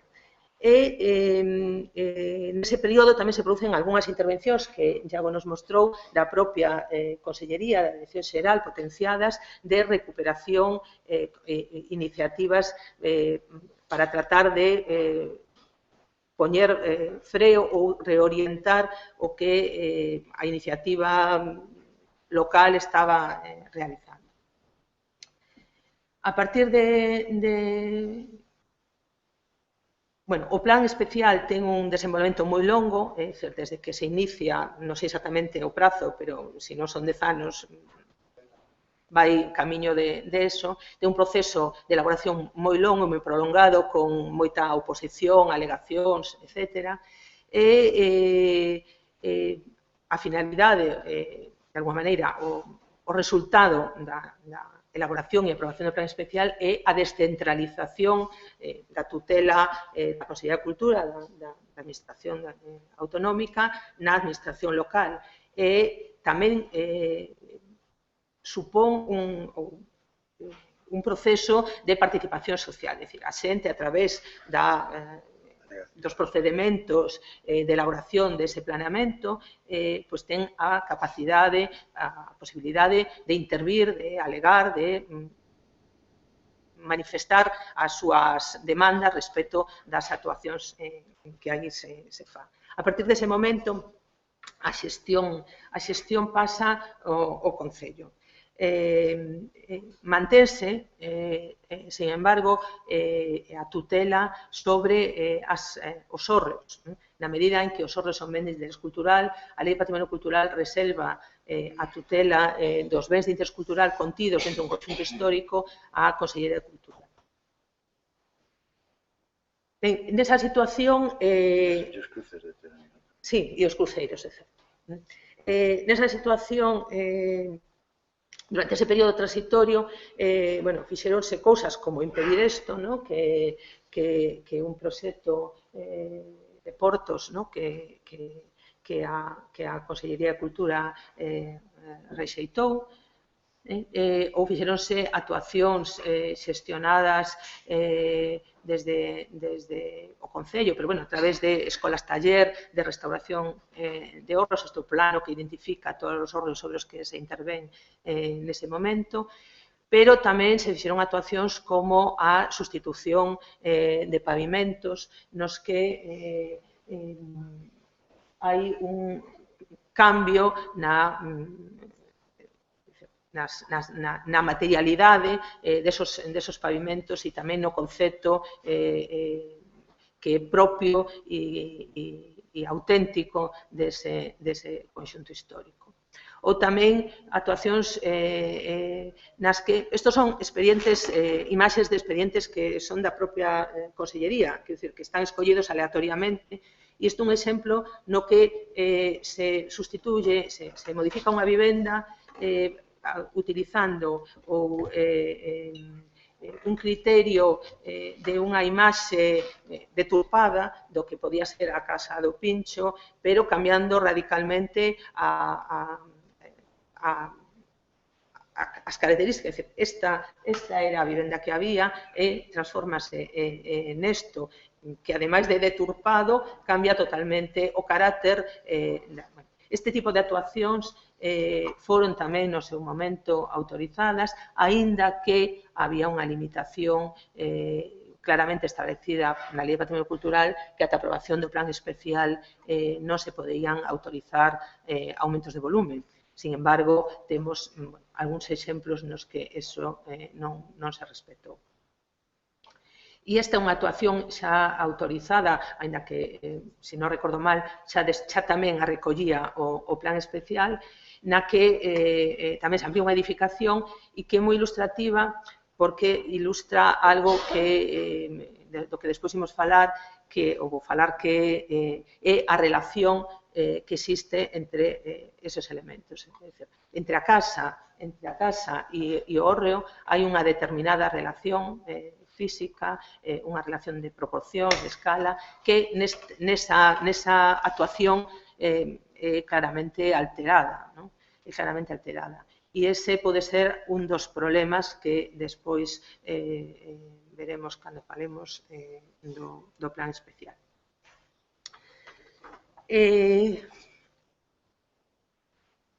Nese plano de xestión da conservación, desos tres fases que falábamos, o plano de xestión da conservación, o plano de desenvolvemento e o plano de formación ou de concienciación social, toda esta elaboración teórica que me referí ao principio, di que ese plano de xestión da conservación debe partir dun coñecemento, a partir tanto dunha investigación histórica sobre o conxunto histórico para o que imos elaborar ese plan, da lectura da forma urbana, seguindo un pouco as teorías morfotipolóxicas elaboradas desde as primeiras reflexións italianas sobre a cidade histórica, debe partir dun coñecemento da estrutura física, da forma de ocupación do solo, dos espazos libres, dos trazados, e tamén da estrutura activa, da poboación, dos usos da ocupación, de todos estes aspectos.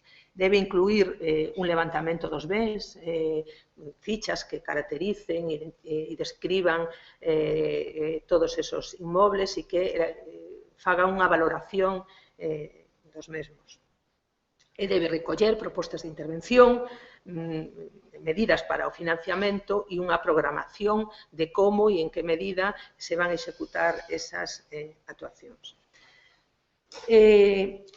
Aínda que na nosa normativa, na nosa legislación, non existe propiamente un plan de xestión da conservación, o instrumento que temos é o do Plan Especial de Protección, e ese Plan Especial de Protección ten unha regulación en dous planos, no plano de protección do patrimonio e no plano urbanístico.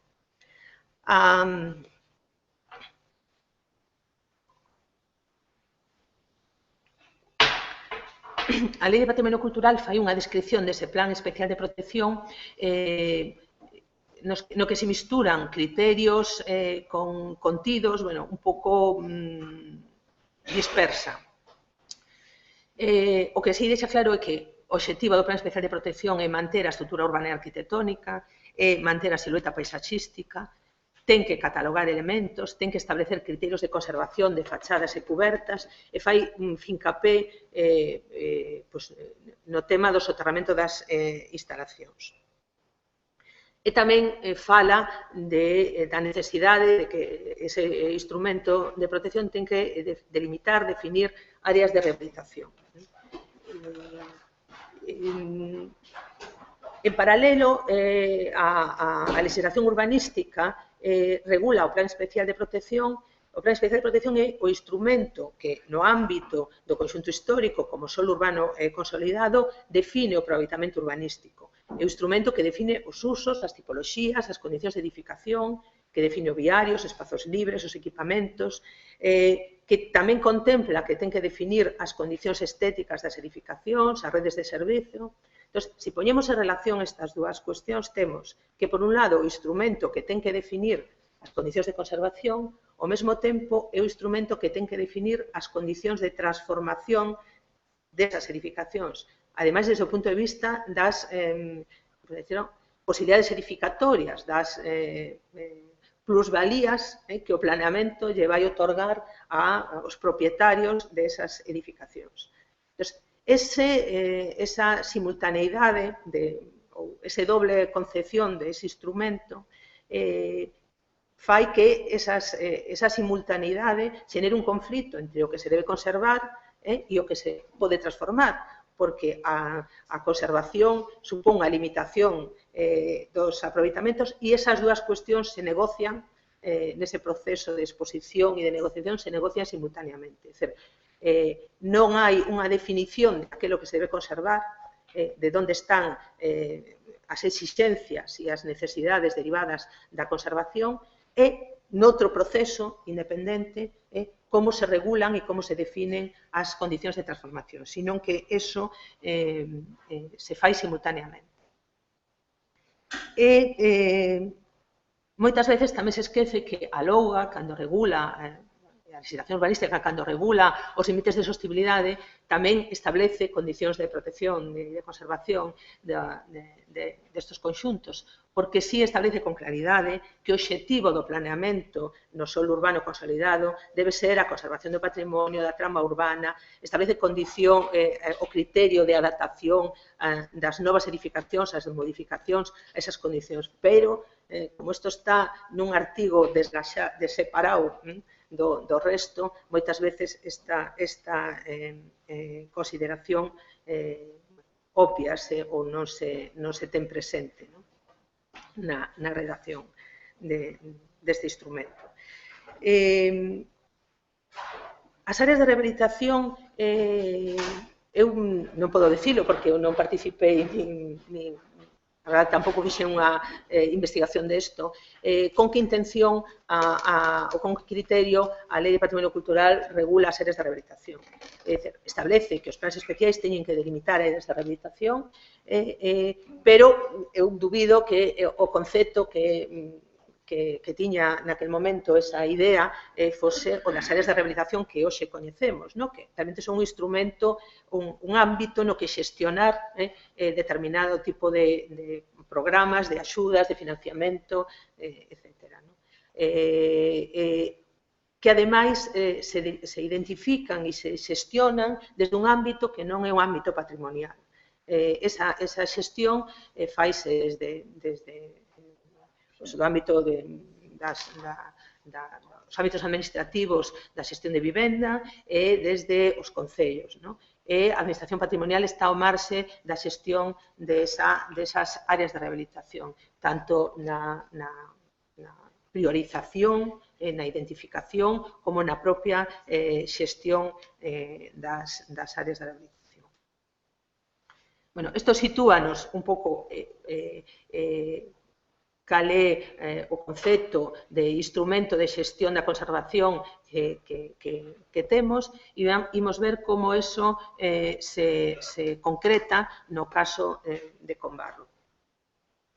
Aínda que vou facer unha crítica do Plan Especial de Combarro, esta crítica non é porque o Plan de Combarro sexa o peor dos instrumentos de protección de conxuntos históricos, ni moito menos. O Plan de Combarro, se o situamos no momento no que se redacta e no contexto no que se redacta, é un instrumento que ten bastantes méritos e bastantes valores.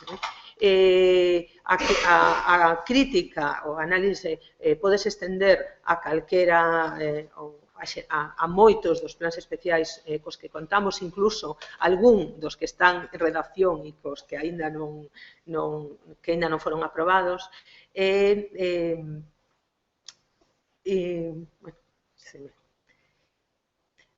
que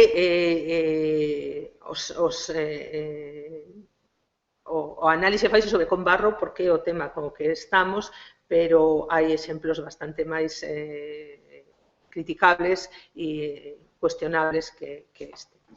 O Plan de Combarro responde a esta idea, a este concepto de Plan Especial de Protección, incluso en gran medida a ese concepto de plano de xestión da conservación. Recolle e identifica tanto o viario como os espazos libres privados dese ámbito delimitado, nunha idea de protexer e recuperar e preservar esos espazos. Ten un catálogo exhaustivo, ficha de todos os elementos, de todas as edificacións e dos elementos como hórreos e cruceiros, fichas individualizadas. Para cada unha desas fichas e para cada unha desas edificacións se establecen uns grados de protección, as condicións e unhas condicións particulares para cada un dos inmobles. Regula as condicións de edificación, ten uns alzados reguladores das edificacións nos que se contempla tanto o estado actual como os elementos das edificacións que quedan en situación de fora de ordenación, é dicir, que teñen que o planeamento contempla que sexan sustituídos ou que sexan demolidos. Un plano regulador das cubertas, da forma das cubertas. Contempla unha nova ordenación na zona de Hortas que probablemente herdeira desa situación do planeamento no que ese solo urbano nas normas subsidiarias recollían unha ordenación no momento en que ese ámbito de Hortas está fora da delimitación do conxunto histórico e contempla unha normativa de edificación. Xa desde o aspecto da xestión de como se van desenvolver esas actuacións, da programación, pois é un instrumento que eu creo que non chega a eso, non incorpora esas cuestións. Bueno, aspectos xerais que podemos ver que nos que podemos atopar carencias neste instrumento. Por un lado, renuncia á recuperación da trama urbana. O sea, hai toda esa vontade de identificar o viario, de identificar os espazos libres privados para preservalos, pero, en certa medida, ese recoñecemento sobre aqueles espazos que naquel momento siguen sendo espazos públicos ou espazos libres. Esa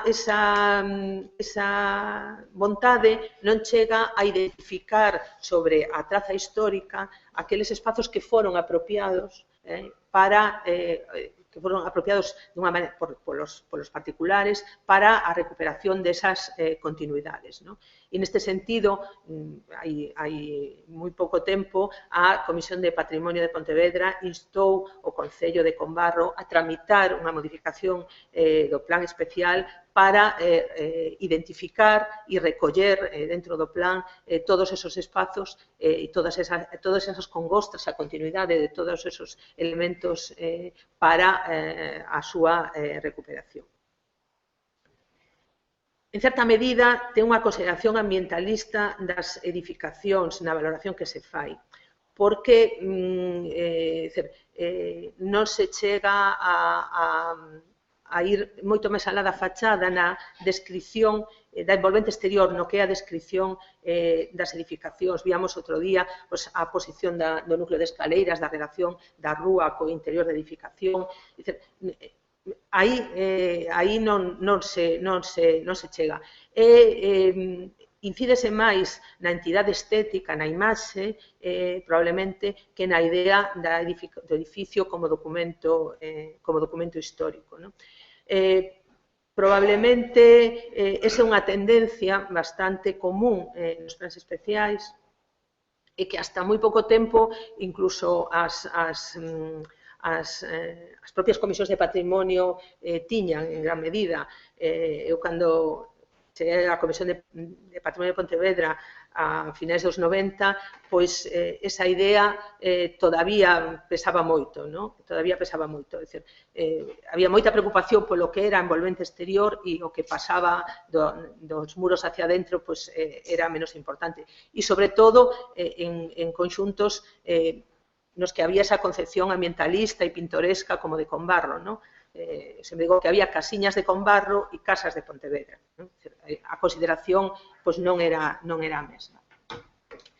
Ten unha carencia que ben dada ou en gran medida ten a súa orixe na propia delimitación, que é as relacións co contexto, tanto desde o punto de vista do lugar, do territorio,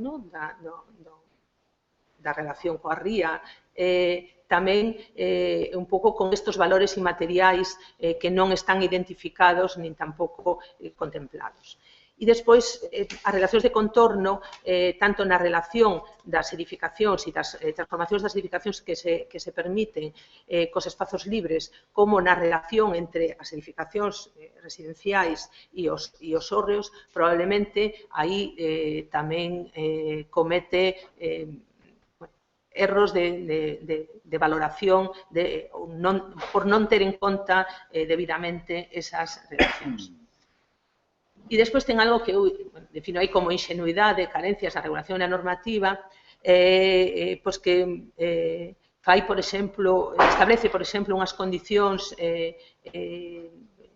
na normativa para as novas pavimentacións que describen a necesidade de que as novas pavimentacións se resolvan con ese eixo central, como víamos na pavimentación original, con un tratamento dos perpiaños que responda á forma de traballo, etc. Son consideracións apropiadas, pero de pouca efectividade por como están elaboradas. Están elaboradas como unha descripción de vontade, de resultado final desa actuación, pero que na práctica, despois veremos como se traducen na execución desas novas pavimentacións. Ou, por exemplo, na elaboración dun catálogo de todas as mala praxis, de todos os elementos que naquele momento se consideran deturpadores que existen no conxunto, como un catálogo de actuacións prohibidas, é dicir, simplifica no que xa existe aquilo que non se pode facer. Bueno, a posición inxenua é non pensar que a maldade humana é capaz de imaginar e de imaginar e de crear moitas cousas moito peores todavía das que tiña creadas, e que prohibir todos aqueles desmáns non impedía que se proxectaran, que se crearan outras solucións distintas das que xa estaban experimentadas, igualmente deturpadoras. Este é o plano do plan especial no que se recollen o viario en amarelo e os espazos libres, ou a identificación que agora a Comisión de Patrimonio pediu que se ampliase nesa posible modificación do plan especial. Estos son as 4 páxinas de unha ficha tipo no que hai a descripción, datos, etcétera, que un pouco ilustra isto que vos digo de que se centra excesivamente, se centra o que debe no que é envolvente exterior, pero probablemente non vai máis alá na medida na que hoxe se está exixindo que se faga nos conxuntos históricos. Estos son os planos alzados que recolle o plan, nos que se identifican, se ve aí cun aspa, os elementos que se deixan fora de ordenación, que é dicir, aquelas alteracións das edificacións que deben ser revertidas, e ao mesmo tempo se recollen e se proxectan as novas ampliacións. En certa medida, hai unha vontade de compensar ou equilibrar esos aproveitamentos e da creación de unha cornixa nova, uniforme, para que todo o mundo reciba un pouco o mesmo, no que é ese conflito entre o plan que regula o aproveitamento urbanístico e o plan que regula a conservación. É dicir, o esforzo que supoño que no seu momento foi duro de impoñer, de deixar fora de ordenación moitas cousas que había, hai bastantes aspas. Por outro lado, vese rebaixado por esa previsión de ampliacións con esa idea de cornisa continua. Este plano de cubertas que regula as cubertas e a forma na que... E esta regulación que vos decía, un pouco inxenua, donde vai enumerando exemplos sobre as edificacións existentes de cousas que están feitas e que quedan absolutamente prohibidas, pero que son superadas pola creatividade, que se nos poden ocurrir cousas todavía peores, todavía máis deturpadoras, e que evidentemente non estarían recollidas, non están recollidas neste catálogo, ou a definición de aquilo que se admite, que incide moito tamén nas cuestións de imaxe,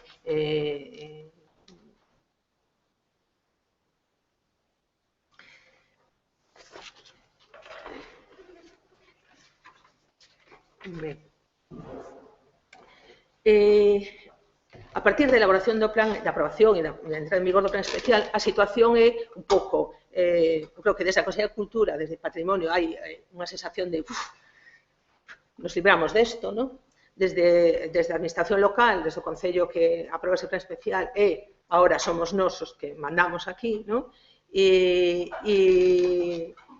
a partir de aí, eu creo que a xestión da conservación decae en picado.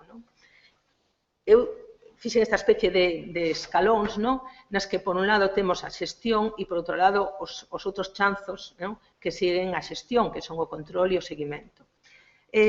Na xestión, por un lado, temos a iniciativa da acción. Quen ten a iniciativa das accións de conservación?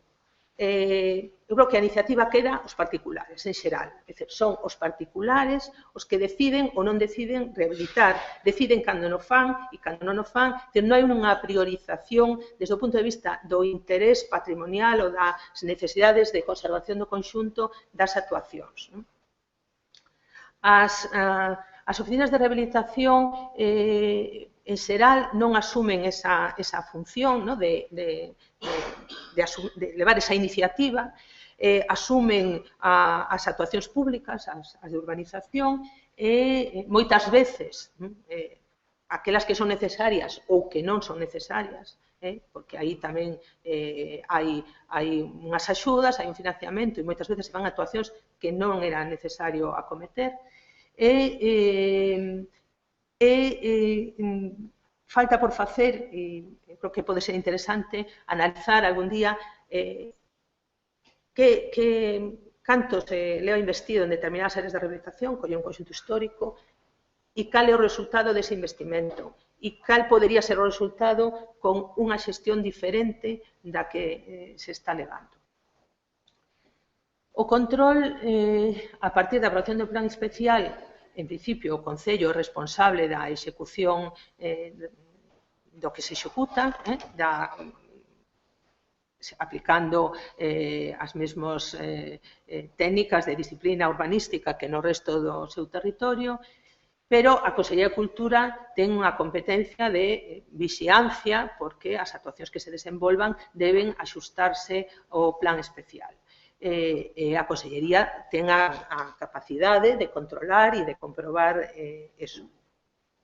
E, ao mesmo tempo, en casi todos os plans especiais, e no de Combarro tamén, se crea unha comisión de seguimento na que hai un representante da Consellería de Cultura e, normalmente, esa comisión de seguimento non é problemática porque o único que controla é que as licencias que se concedan debidamente. Pero, evidentemente, o problema non está nas licencias que se conceden, está na execución das actuacións, na execución real das actuacións e naquelas que se executan de alguma maneira, ao marxe da legalidade. E hai outra cuestión que é o seguimento, é dicir, en que medida esas actuacións de conservación, ese plan, está respondendo aos obxectivos de conservación para os que se desenvolveron. Cualquier instrumento deste tipo ten un período de vixencia e a necesidade de unha revisión, e ese seguimento non se fai, o sea, non se comproba, non se analiza en que medida os obxectivos de conservación se están cumplindo e en que medida o plan non está respondendo a estes obxectivos e é necesario revisalos. Por exemplo, o Plan Especial de Combarro contemplaba a necesidade da súa revisión no prazo de 8 anos, donde van, xa casi os duplicamos e non hai trazas de intención de resolverlo. Bueno, fora das actuacións de indisciplina urbanística, é dicir, aquelas nas que as actuacións que se fan non responden ao plan nin estarían nunha situación de ilegalidade. No caso de Combarro aparecen, vamos falar de dúas cuestións que son moi relevantes na situación actual do conxunto e na xestión da conservación. Un é o tema do turismo, é dicir, o uso do turismo, o uso do patrimonio como un recurso económico. Bueno, esta é unha cuestión a escalas do patrimonio mundial moi debatida, e que plantea un problema que está claramente identificado, que é que o turismo se converte no definidor do que é tradicional ou típico, é dicir, é tradicional ou típico aquelo que o turista espera encontrar no lugar. Entón, ese é un problema a hora de... Eso supón unha transformación dos conxuntos históricos, das cidades históricas, para adaptalas a aquelo que a imaxe que o turista espera. Estamos diante dun proceso de reinvención, de perda de autenticidade, de perda do valor patrimonial. E iso como se solventa? Bueno, pues terá que existir un modelo, terá que existir unha interpretación. É dicir, hai algo que transmitir, haberá que fabricar, elaborar ese sentido e comunicalo a quen vai ali a recibir eso.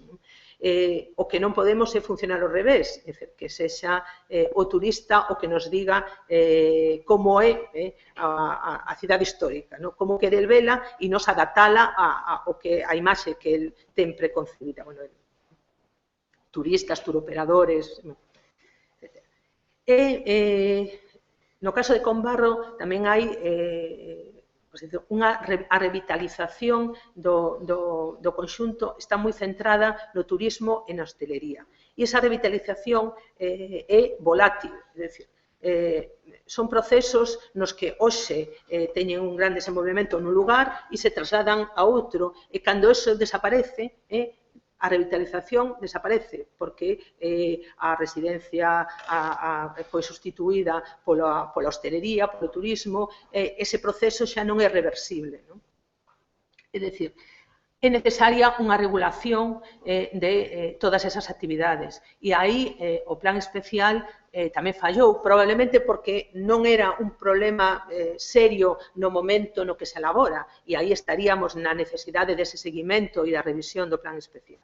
O plan especial permite os usos hosteleiros na integridade das edificacións, é dicir, sin obriga de simultanealos co uso de residencia, polo tanto, permite dedicar edificacións íntegramente a actividades deste tipo e non establece ningún límite o uso, é dicir, poderíamos ter a rúa completamente convertida nunha secuencia de establecementos hosteleiros.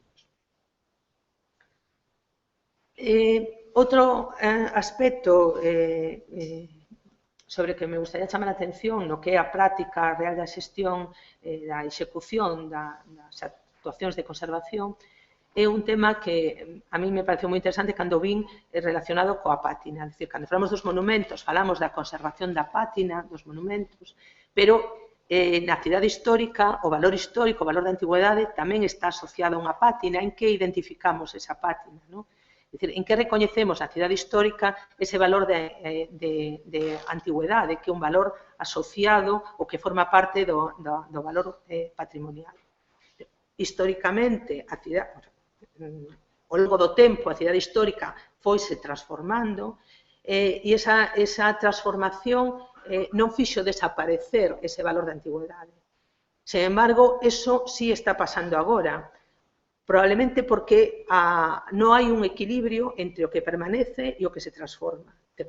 Está todo simultaneamente sometido á transformación, tanto o aspecto físico-material como os usos e as actividades. Non hai unha continuidade de nada, non? É dicir, todo, tanto os materiais, as solucións construtivas, o aspecto físico das edificacións, o aspecto dos espazos urbanos, como os usos e as actividades que se desenvolven, todo eso se transforma simultaneamente. E non hai tempo a que nada adquira ese valor de antigüedade que restituya ese equilibrio no tempo. Vinculado a isto, remato agora cunhas imaxes, vinculado a isto hai unha cuestión sobre a que non vou estenderme, pero tamén é unha certa estética, oficina de rehabilitación, que chamo eu, non? Como non hai unha... hai uns modelos admitidos como boas solucións, non? Que se están moitas veces aplicando indiscriminadamente en todos os conxuntos históricos, sin identificar, sin tratar de entender como son os elementos propios de cada lugar e de respetar a continuidade desos elementos. Estas son actuacións feitas a partir xa da elaboración do plan especial. Esta é unha actuación da Oficina de Rehabilitación de Combarro. Esta é unha pavimentación anterior á intervención rehabilitadora.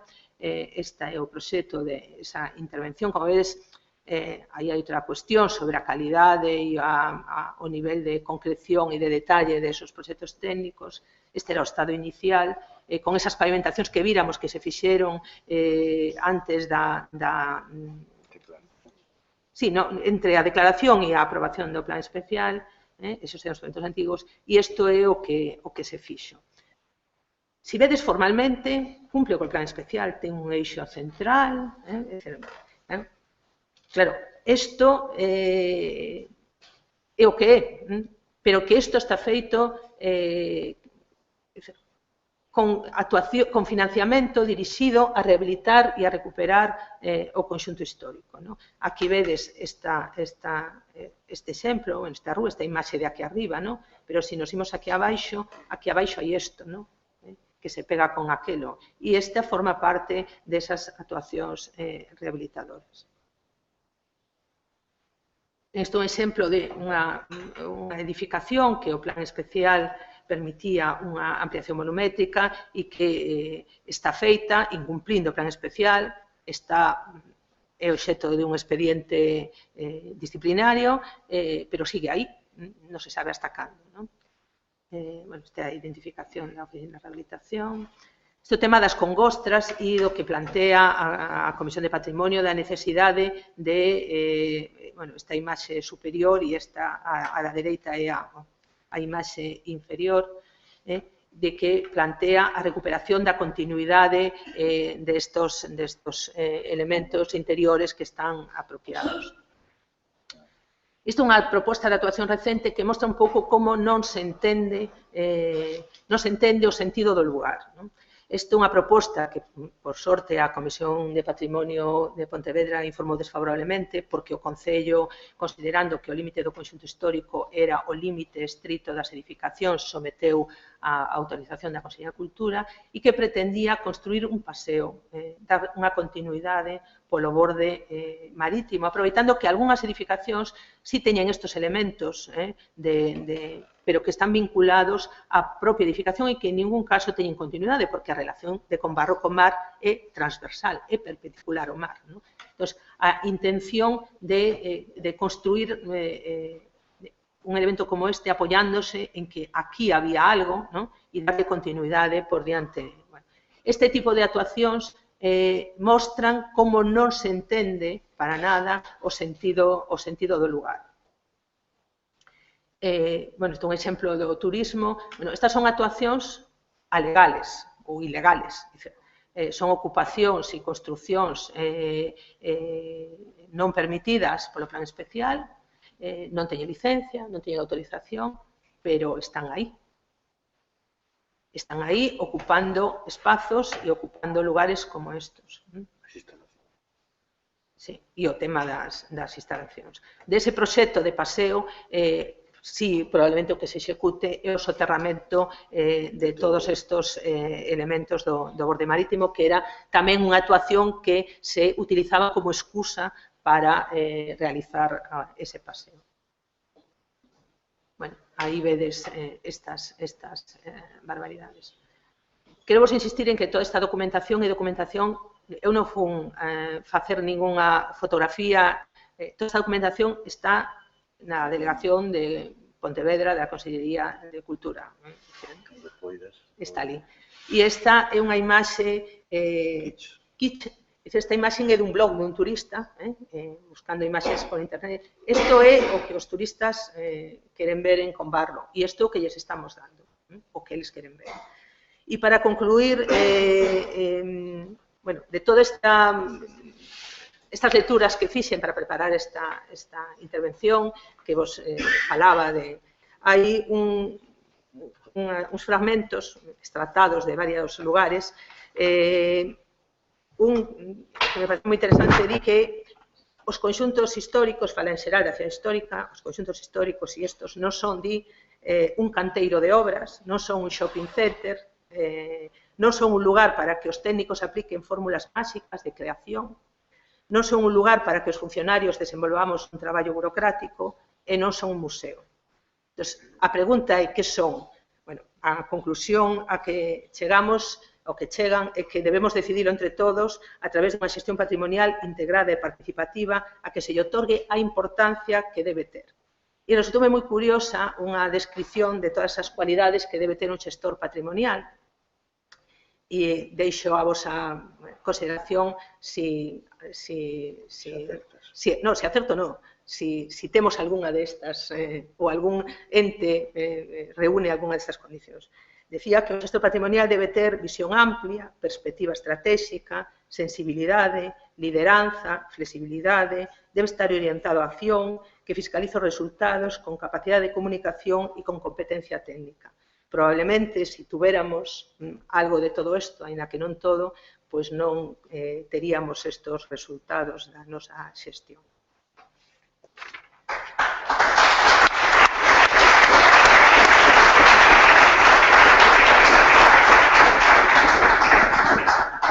Ben, moitas gracias, Teresa. Ahora temos 5 minutos, que é o tempo que necesitamos para levantarnos, volvernos a sentar, preparar o ordenador, decirlle a Rafa que se vaya acercando e entramos así pronto no debate, que é o que interesa en esta xornada, ter ao final o debate. Sí. Gracias, Teresilla. Moi ben, moi ben. Muy bien, muy bien. Se quedei como puxestedes difícil.